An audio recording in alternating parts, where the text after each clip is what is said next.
అనంతపురంలో నిర్వహించిన budget out reach ప్రోగ్రాంలో మంత్రి పయ్యావుల కేశవ్ హాజరయ్యారు. బడ్జెట్లో కేటాయించే ప్రతి రూపాయి ఖర్చుపై స్పష్టమైన ప్రణాళిక ఉండాలని మంత్రి సూచించారు. బడ్జెట్ అనేది సామాన్య ప్రజలకు కూడా అర్థమయ్యే సరళమైన భాషలో ఉండాలన్నారు.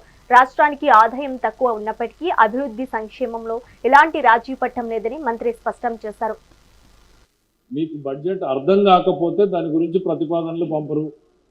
ప్రతి శాఖలోనూ నాకు తెలిసి ఏం జరుగుతోంది, బడ్జెట్ మీద ప్రతిపాదనలు పంపేదానికి ఒకరో ఇద్దరు ఓల్డ్ ఎంప్లాయీస్ ఉంటున్నారు, వాళ్ళు సంఖ్యలు రాస్తున్నారు, సీనియర్ ఆఫీసర్లు సంతకాలు పెట్టి పంపిస్తున్నారు. ఇక్కడ అదే జరుగుతోంది, అంతకుముందు సెక్రటరేట్లను కూడా అదే జరిగేది. Now we're trying to educate everybody.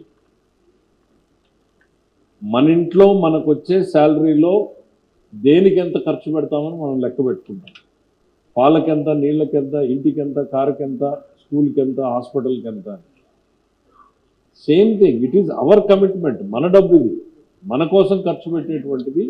Effective యూటిలైజేషన్లో మీ అందరి భాగస్వామ్యం ఉండాలి. మీ శాఖలో ఖర్చు పెట్టేది మనం సాంప్రదాయ విధానాల నుంచి మైగ్రేట్ కావాలి, బెటర్ యూటిలైజేషన్ కావాలి, ఎఫెక్టివ్ రిజల్ట్ ఓరియంటెడ్ బడ్జెట్ కావాలి.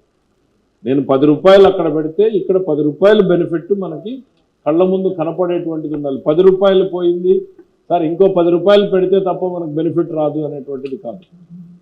So put all your energies, thoughts into one and make it a reality అనేది పెట్టుకున్నాం. సక్సెస్ఫుల్గా ఫస్ట్ ఇయర్ చేసాం, సెకండ్ ఇయర్ చేసాం. కాబట్టి ఇంకొక అడుగు ముందుకేసి ఈ ప్రయత్నాన్ని చేస్తున్నాం. ఎస్, మొదటిసారి ఇది కాంప్రహెన్సివ్లీ స్పాన్సర్డ్ స్కీమ్ 95 స్కీములు వాళ్ళు ఆపేస్తే 85 స్కీములు మనం రివైవ్ చేస్తే మన సెక్రటరీస్ మీటింగ్లో మేము చెప్పాల్సి వచ్చింది, ఆర్థిక శాఖ మొదటిసారి మేము డబ్బులు ఇవ్వడానికి రెడీగా ఉన్నాం, మీరు ఖర్చు పెట్టండి అంటే పెట్టకుండా పోయినటువంటివి చెప్పారంటే ముందు 900 కోట్లు గవర్నమెంట్ ఆఫ్ ఇండియాకి రిటర్న్ ఇవ్వాల్సి వచ్చింది.